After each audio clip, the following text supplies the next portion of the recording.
आज के इस लाइव सेशन में हर बार की तरह शुरुआत करते समय अ, जय हिंद कहने में समस्या है, क्योंकि हिंद भी अगर सुनता होगा, देश भी कभी सुनता होगा, तो वो भी आपसे पूछता होगा कि मेरी जय कहने का तुम्हें अधिकार है या नहीं है। महाभारत में मैं अक्सर सोचता था, जब मैंने शुरुआत में बचपन में महाभारत की कहानी अपनी दादी से सुनी, अपने पिता से सुनी, तो मैं अक्सर सोचता था कि इतने नीतिज्ञ, इतने पढ़े लिखे, इतने विराट व्यक्तित्व के लोग एक ही सभागृह में उपस्थित थे, जहाँ चाहे द्यूत था, चाहे वैमनस्य था, चाहे ईर्ष्या थी, चाहे दोनों दलों के एक दूसरे के प्रति घृणा थी, कौरवों और पांडवों में। ऐसा क्या हुआ होगा कि एक कुल वधू जो बड़े आदर स्नेह के साथ उस परिवार में आई हो, जिसने पिता में भीष्म के चरण छुए हों, जिसने गुरुवर द्रोणाचार्य की अभ्यर्थना की हो, जिसमें महात्मा विदुर में पिता दिखाई दिए हों, जिसमें उसे दुर्योधन में अपना देवर दिखाई दिया हो, जिसमें कृपाचार्य में अपना कोई रिश्तेदार दिखाई दिया हो, उस पूरे परिवार में, उस पूरे वंश में चाहे कितनी भी घृणा थी, चाहे कितना भी बुरा था, ऐसा कैसे हुआ कि उसको बालों से खींच के, उस रजस्वला स्त्री को बालों से खींचकर बुलाया गया सभागृह में और सबने उसका चीरहरण किया। और सबसे बड़ी बात यह कि उस पर कोई बोला नहीं, पूरी सभा खामोश रही। जिन लोगों ने उसे दांव पर लगाया वे तो अपराधी थे ही, चाहे वे धर्मराज हो, चाहे वो धर्मराज के भाई हो, वे सब तो अपराधी थे। उनका क्या अधिकार था एक स्वतंत्र अस्मिता की स्त्री को अपने अहंकार में, अपने द्यूत क्रीड़ा के प्रेम में उसे दांव पर लगाने का। मैं बहुत आदर करता हूं अपने सारे प्रतीक शास्त्र का, लेकिन जो गलत है वो गलत है, उसमें सवाल पूछा जाना चाहिए अपने पिता से भी, अपने पूर्वजों से भी, और खुद से भी, और अपनी संतानों से भी। लेकिन मुझे दुख उन लोगों पर ज्यादा नहीं आता था, गुस्सा उन पर नहीं आता था जो सिर झुकाए हुए हारे हुए बैठे थे। मुझे गुस्सा आता था पिता में भीष्म पर, मुझे गुस्सा आता था गुरुवर द्रोणाचार्य पर, मुझे गुस्सा आता था गुरुवर कृपाचार्य पर, और मुझे प्रसन्नता होती थी, मेरी छाती चौड़ी होती थी सुनकर कि महात्मा विदुर, कोई एक आदमी तो है जो खड़ा होकर पूछ रहा है धृतराष्ट्र से कि सिंहासन के प्रति मेरी पूरी निष्ठा है, मैं आपके आदर करता हूं, लेकिन ये सवाल तो आपसे पूछूंगा कि हो क्या रहा है। ये बात अलग है कि उसी समय, जिस समय विदुर सवाल पूछ रहे थे, वहां खड़े हुए दुर्योधन और उनके चमचों ने, उनके चिंटुओं ने, उनके भक्तों ने दुर्योधन को हस्तिनापुर का विद्रोही बताया था, द्रोही बताया था, और कहा था कि हस्तिनापुर के खिलाफ है। और ये हर सत्ता के चिंटुओं की छाप होती है कि वो अपने दुर्योधनों को बचाने के लिए, अपने धृतराष्ट्रों को बचाने के लिए उनके अंधेपन को उस देश के ऊपर मढ़ देते हैं और कहते हैं कि आप देश के खिलाफ जा रहे हैं। और मैं बार बार कहता हूं कि नंद मगध नहीं है, मगध था, मगध है, मगध रहेगा। भारत था, भारत है, भारत रहेगा। सरकारें आएंगी और जाएंगी, लेकिन ये देश रहेगा।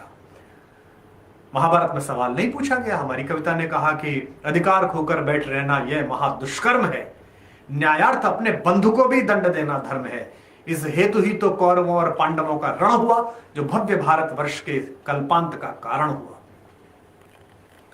बेटियों की, कुलवधुओं की, बहनों की चीखों पर खामोश हो जाने वाले हस्तिनापुर अक्सर खंडर में बदल जाते हैं। लाशों पर रोने वाला कोई नहीं बचता है।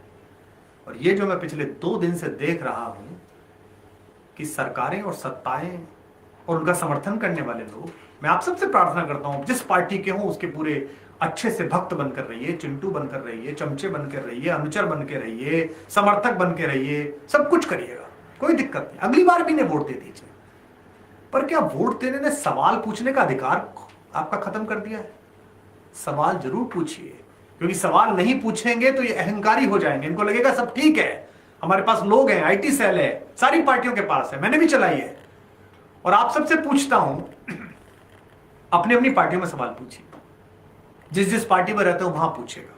उन महिलाओं से सवाल पूछिए जो बहुत ही सिलेक्टिव आउटरीच दिखाती हैं।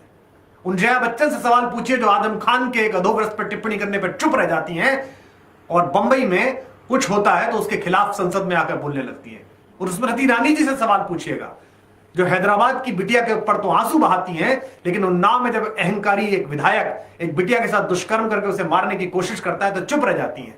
चिन्मयानंद पर चुप रह जाती हैं। पूछिए इनसे, कहिए कि आप महिलाएं नहीं हैं, आप पार्टियों के लीडर से अपनी पार्टियों के लिए वोट मांगिए। और खासतौर से महिलाओं से कह रहा हूं, बेटियों से, बहनों से, पत्नियों से, माओ से कह रहा हूं, आप सब पूछिए। हम पूछेंगे, ये पूछेंगे तो लगेगा लड़के पूछ रहे हैं, पुरुष पूछ रहा है, 2 मिनट में हल्ला हो जाएगा। आप पूछिए, टैग करके पूछिए, चुप क्यों है, चुप क्यों है। बोलिएगा उनसे का। तो ये सवाल ना पूछना, आप तो बड़े खुश होते थे।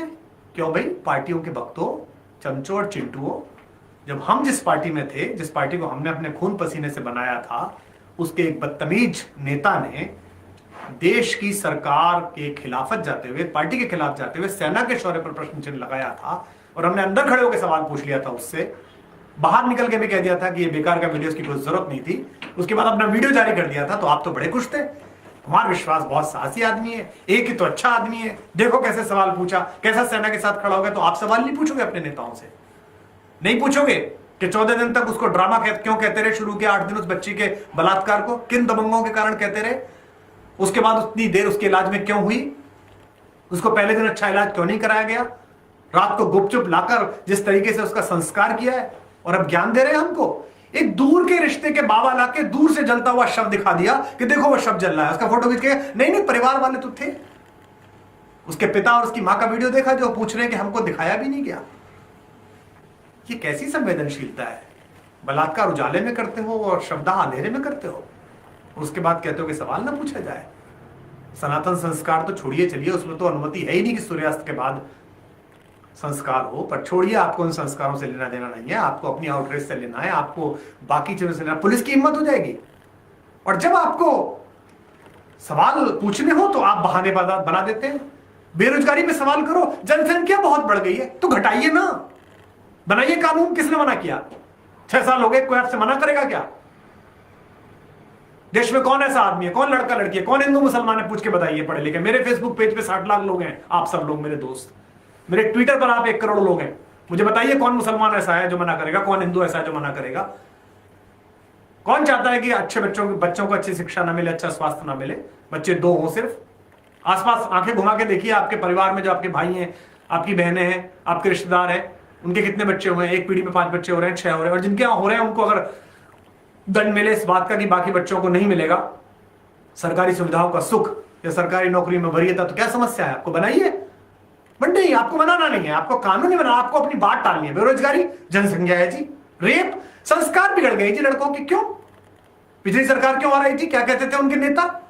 लड़कों से ऐसी गलती रहती है तो हरा दिया, उनके लड़के को ही घर बैठा दिया। गलती रहती है तो गलती करो, सजा भुगतो। फिर अब आपके लोग लेके आए, संस्कार बिगड़ गए हैं। एक्चुअली संस्कार सुधारने चाहिए, घरों में ऐसा व्यवहार होना चाहिए। वाह, असली मुद्दे से आंख बचाने के लिए बहाने मत तलाशिए। लोग समझदार हैं, छोटी छोटी गलतियां पकड़ते हैं। हम भी जानते हैं, हमारी भी पकड़ते हैं, जरा सी गलती करते हैं पकड़ते हैं। थोड़ा व्यस्त हो जाते हैं, अपनी माँ के पास चले जाते हैं, घर चले जाते हैं, किसी बात पे टिप्पणी नहीं कर पाते, लोग चरस बो देते हैं। बोलिए इस पर कुमार जी, बोलिए इस पर कुमार जी, बोलते हैं। फोन आते हैं सरकारों के, मुख्यमंत्रियों के आते हैं, केंद्रीय मंत्रियों के आते हैं, विपक्ष के लोगों के आते हैं। विपक्ष के तो आप बोलिए बोलिए, वो कहते नहीं नहीं आपको पता नहीं है उसमें ऐसा था, आप मत बोलिए। उसके बाद भी बोलते हैं ना, क्योंकि चाहिए किसी से कुछ नहीं, ना पद्मश्री चाहिए, ना राज्यसभा चाहिए, ना तुम्हारा पुरस्कार चाहिए, ना तुम्हारी सरकार चाहिए। वसुंधरा जी से पूछा था ना राजस्थान में जाकर, उत्तर प्रदेश में पूछते थे ना अखिलेश यादव से, अब पूछते हैं ना योगी जी से, पूछते थे कमलनाथ जी से, पूछते हैं शिवराज पाटिल से, शिवराज चौहान से। तो भाई सवाल तो पूछिए, शर्म तो आएगी, किसी पर गाज तो करेगी। पुलिस वाले की हिम्मत हो जाएगी, एसपी की हिम्मत हो जाएगी रात को आधी रात आके एक बिटिया के शव को, मां बाप को दूर घसीट के और आसपास के कूड़ा कचरा डाल के जला दे, बिना संस्कार किए उस बच्ची का। और ये मत सोचिए कि आंच किसी के घर पे आई है तो आपके पे नहीं आएगी। भगवान ना करे, ईश्वर ना करे किसी के घर पे आए।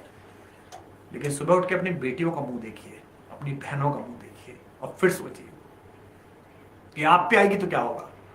और कभी भगवान ना करे किसी पे आई और सवाल किसी ने ना पूछा तो क्या करोगे? इस देश में कोई सवाल ही नहीं पूछता है। अरे फिर दे देना वोट यार, फिर लाइन में लग देना, फिर चले जाना चिल्लाने के लिए। अभी तो सवाल पूछो गिरबान पकड़ के कि ये बड़ी बड़ी कोठियां दी हैं, 20-20 बीघे के मकान दिए हैं, 1-1 हजार आदमियों का स्टाफ दिया रोटी खाने को, चलने के लिए हेलीकॉप्टर दिए टैक्स के पैसे से। आप सवाल ही नहीं पूछते। किसान आंदोलन आप सवाल ही नहीं पूछते हैं। देश के 60% लोगों के जीवन पर एक निर्णय हो रहा है, उस पर नहीं है, बातचीत नहीं है, माहौल नहीं बना, संवाद नहीं हुआ, आपने सवाल ही नहीं पूछा। राज्यसभा में कुछ सांसदों ने गुंडे की, उसकी मैं निंदा करता हूं, बदतमीजी है, अभद्रता है, उस पीठ की मर्यादा की विपरीत बात है। आदरणीय वेंकैया जी को कोरोना हुआ है और बहुत आदरणीय व्यक्ति हैं, मैं उनके उत्तम स्वास्थ्य की कामना करता हूं, मेरे प्रति बड़ा स्नेह उनका है। हरवंश जी को मैं प्रभात खबर के जमाने से जानता हूं, जब वो प्रभात जोशी के साथ मिलकर पेड न्यूज के खिलाफ आंदोलन कर रहे थे, मैं तब से उनका आदर करता हूं। बड़े विजिगीषु आदमी हैं, लोहिया जी और कर्पूरी ठाकुर की परंपरा के चिंतक हैं, लेकिन आप बहस ही नहीं कराएंगे, आप मत विभाजन ही नहीं कराएंगे। ओ अल्लाह हो गया पास हो गया, क्या है? कोई जूलियस सीजर आ जाएगा, कोई मार्कस आ जाएगा रोम की काउंसिल में, तो बस तलवार ले खड़ा हो जाएगा कि सब खत्म? ऐसे थोड़ी होगा भाई। तो कुंवर बेचैन साहब का एक शेर है कि चटके हुए गिलास को ज्यादा न दाबिए, युवा आदमी की प्यास को ज्यादा न दाबिए, ऐसा ना हो कि खून ये दामन पे चा लगे, जख्मों के आसपास को ज्यादा न दाबिए। हम कवि हैं, हम चाहते हैं कि हम राम पर बोले, हम चाहते हैं कि हम कृष्ण पर बोले, हम चाहते हैं कि हम दशमेश गुरु पर बोले, हम चाहते हैं कि हम कविताएं लिखें। हम नहीं चाहते कि आपके लिए हम सड़कों पर अपना गिरेबाज चाक कराते हुए आपकी पुलिस के हाथों, जैसे पहले निर्भया के टाइम में पीटे गए थे, ऐसे ही पिटते हुए बाहर निकले। लोगों के आक्रोश को आमंत्रित मत कीजिए, इनसे बड़ी बड़ी सत्ताएं उभर जाती हैं, इनसे बड़े बड़ों के अहंकार गिर जाते हैं। आपके सामने लोग हैं जो अहंकारी थे। मुझे निर्भया का समय याद आ रहा है, उस समय भी यही समस्या हुई थी। मैंने फेसबुक पर लिखा था और अगले दिन जाकर राष्ट्रपति जी के दरवाजे पर खड़ा हो गया था मैं, और आप सब मेरे साथ आ गए थे और बाकी सब लोग भी हमारे साथ आ गए थे और एक आंदोलन उठा था।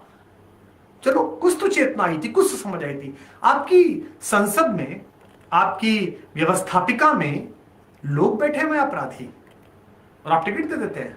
और एक बात फिर कह दूं बीच में, याद आ गए, सुनो भाई भक्तों, सुनो चिंटू और सुनो चमचो, अपने नेताओं के चक्कर में लोगों को गालियां देना बंद करो, अपने नेताओं को जस्टिफाई करने के लिए। क्योंकि जिन्हें तुम गालियां देते हो 25-25, 30-30 साल, एक सरकार और एक सीट का संकट आते ही वो दूसरी पार्टी का गरियाया हुआ आदमी तुम्हारे यहाँ चाचा जी बन के आके खड़ा हो जाता है पिताजी के कहने पर। जाके देखो मध्य प्रदेश में 30 साल से गाली देते थे, खानदानी गद्दार बताते थे, अब खानदानी चाचा जी बोलते हो। तो इनके चक्कर में मत पड़ो, किसी को गाली मत दिया करो, पता नहीं कौन कहां जाके वहां पहुंच जाए। हमसे लोग कहते हैं कि आप आ जाइए, हैं तो राजनीति में थे, तो करा क्या हुआ, उससे क्या हुआ?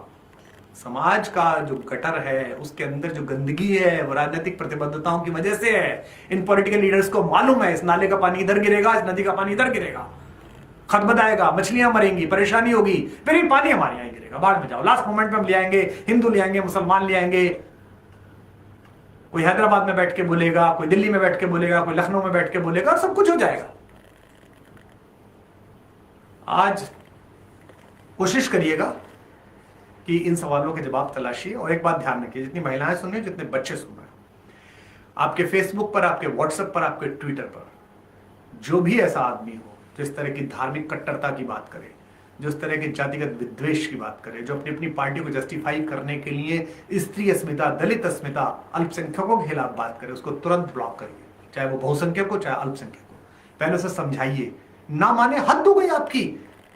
अब्दुल हमीद जैसा वीर 1965 की लड़ाई में, जिसने इस जाबाजी के साथ 8 पैटर्न टैंक तोड़े अमेरिका से लिए हुए भीख में पाकिस्तान के, उसके स्मरण के दिन मैंने पोस्ट लगाई तो नीचे 4 चिंटू लिखते हैं कि ये तो भगोड़ा था, तो भाग गया था, और चूंकि मुसलमान गद्दार हो गए थे तो फिर ऐसा था, और वहां का एक आदमी था, और उसको अपनी 3 फर्जी वेबसाइटों पर भर भी दिया है।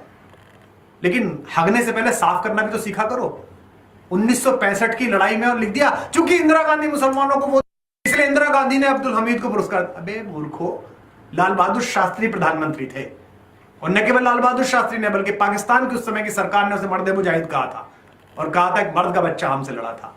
मैडम गांधी तो सूचना एवं प्रसारण मंत्रालय में राज्य मंत्री थी, छोटी सी, सिर्फ नॉमिनल बैठी हुई थी, और उस जमाने के नेहरू के विरोधी से नेहरू की गूंगी गुंडिया कहते थे। पर तुमको तो चोरी करनी थी, तुमको तो अपने लोगों को सही सिद्ध करना था, तुम्हें हिंदू मुस्लिम वैमनस्य फैलाना था, तो तुमने तुरंत अब्दुल हमीद भी नहीं छोड़ा, महात्मा गांधी नहीं छोड़े, नेहरू नहीं छोड़े, सावरकर नहीं छोड़े, कोई आदमी तुमने नहीं छोड़ा, बस तुम्हारी वोट मिलनी चाहिए। गिद्धों को भी शर्म होती है कि वो मरने का इंतजार करते हैं, तुम तो मरने का भी इंतजार नहीं करते। तो इसलिए क्या दे रही है तुम्हें ये सरकारें, क्या दे रहे हैं तुम्हें ये लोग? 2 रुपए पर ट्वीट, इससे अच्छा तो बेलदारी कर लो, कहीं आ जाओ, मैं खेत में काम करता हूँ, आ जाओ, धान में कटाई होनी है, वहां घास बहुत इकट्ठी हुई, वहां आओ, साथ काटेंगे, थोड़ी सी धान भी काटेगी अपने को, थोड़ा सा हम भी काटेंगे घास को, शाम को अच्छा तो लगेगा। धरती माँ के आंगन में थे, ये 200 रुपए कमा के लाए हो, 400 रुपए कमा के लाए हो, 400 रुपए की बेलदारी होती है, दहाड़ी होती है, अच्छा तो लगेगा, शर्म तो नहीं आएगी खुद पे लिखते हुए, ऐसा नहीं था वैसा नहीं था। अरे भाई, इसको जस्टिफाई करते समय अपनी बेटी का मुंह देखना, आज फिर बात करना, दे देना वोट। दूसरी तरफ वो मीडिया वाले, मैं आपसे क्यों बात करने आया हूं, क्योंकि चैनल्स तो बहुत पूछ रहे, टिप्पणी करोगे क्या, करवाओगे क्या? हम तो टिप्पणी करेंगे, तुम करवाओगे क्या?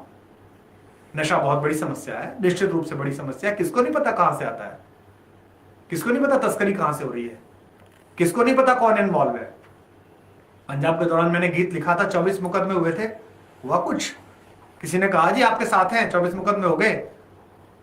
जिस पार्टी में रहते तो उनके लोगों ने कहा, जो जाके खालिस्तानियों से बात कर रहे थे कि किस तरह सरकार में आ जाएं, उन्होंने कहा कि आओ चलो आपके साथ लड़ते हैं नशे के खिलाफ। और ये इसलिए कह रहा हूं कि जिंदगी में नशा तो छोड़ो, सिगरेट भी नहीं पिए, कभी कोई नशा नहीं किया, तब कह रहा हूं हिम्मत के साथ। बस पूरा मैं 6 दिन बाद लौट के आया खेत से, मुझे टीवी खोला, मैंने कहा शायद कुछ सुधर गया हो, शायद किसानों पर बात हो रही है, शायद किसी बात पर हो रही है। खोला, लाल गाड़ी, काली गाड़ी, पीली गाड़ी। आपको नहीं पता है क्यों हो रहा है, आपको नहीं पता है कैसे होता है, नहीं पता तो समझो कि ऐसे होता है। 200 300 400 करोड़ जितने में चलता है ना डब्बा, ये एक दुकान जितने में चलती है चैनल की, ये प्रायोजित कैसे होती है? ये प्रायोजित होती है कि ये वाली खबर चलेगी। मैंने देखा है और मैंने विरोध किया है। और आज जो ये विरोधी बन रहे हैं, जो चिल्ला रहे हैं, जिनमें हमारे दल वाले भी हैं, तुमको नहीं पता कि तुम क्या करते थे? तुमको नहीं पता कि तुमने वो सेना के शौर्य पे सवाल वाला जो वीडियो बनाया था, उस समय किन 3 पत्रकारों को अंदर बुला के दिखाया था, जो आज भी चैनल में बड़े पत्रकार हैं? तुमको नहीं पता कि तुम मोदी जी बनाते समय किन महान पत्रकारों को बुला के बात करते थे? अब वो पत्रकार ट्वीट करते हैं तो मुझे वो बेशर्म लगते हैं, मुझे वो लफंगे लगते हैं, मुझे दलाल लगते हैं।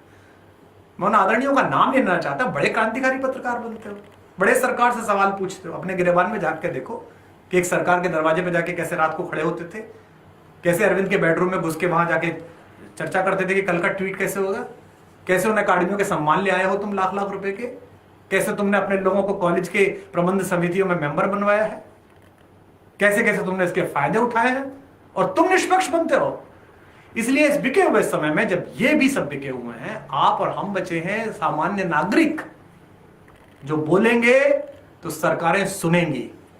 इनकी औकात नहीं है। अन्ना हजारे ठीक कहते थे, इनकी नाक दबाओ तो मुंह खुलता है, इनकी नाक दबाइए इनका मुंह खुलेगा। इसलिए गुस्से में कोई ऐसी बात की हो जो आपको बुरी लगी हो तो उसके लिए क्षमा करें, पर बहुत कष्ट है। एक हमारे कवि थे हबीब जालिम, पंजाब में, पाकिस्तान के पंजाब में थे। उन्होंने मरी के मुशायरे में एक नज़्म पढ़ी थी ज़िया-उल-हक के वक्त में। तो जब वो नज़्म पढ़ने शुरू कर दी तो नीचे से किसी ने पजामा खींचा एक शायर ने और कहा कि ये वक्त नहीं है। तो उन्होंने कहा कि मैं वक्त देख के तेवर बदलने वाला शायर नहीं। दीप जिसका महलात ही में जले, चंद लोगों की खुशियों को लेकर चले, वो जो साए में है मसलहत के पले, वो जो साए में है मसलहत के पले, ऐसे दस्तूर को सुबह बेनूर को मैं नहीं जानता, मैं नहीं मानता। तो ऐसा दस्तूर जो सिर्फ चंद लोगों के हाथ में हो, जहां किसी की झोंपड़ी का दीपक बुझ जाता हो, किसी की ज्योति पेट्रोल डालकर चला दी जाती हो, उन सब अहंकारियों को बताइए, उन सब लोगों को बताइए। मैं जानता हूं कि इसके बाद भी कुतर्क आप लोग करेंगे, बहुत सारे लोग करेंगे। उन कुतर्कियों से आप निपटते रहिएगा, करते रहिएगा। थोड़े दिन के लिए, अगले कुछ सालों के लिए हिंदू, मुसलमान, ठाकुर, ब्राह्मण, बनिया, दलित, इस विमर्श से बाहर आइए, देश का विमर्श संभालिए। बहुत मुश्किल वक्त है। फिक्र कर सके तो बहुत अच्छा है, ना कर सकें तो 1000 साल में गुलामी गई है आपकी। फिर आपसे भी सवाल पूछा जाएगा आने वाले कल में।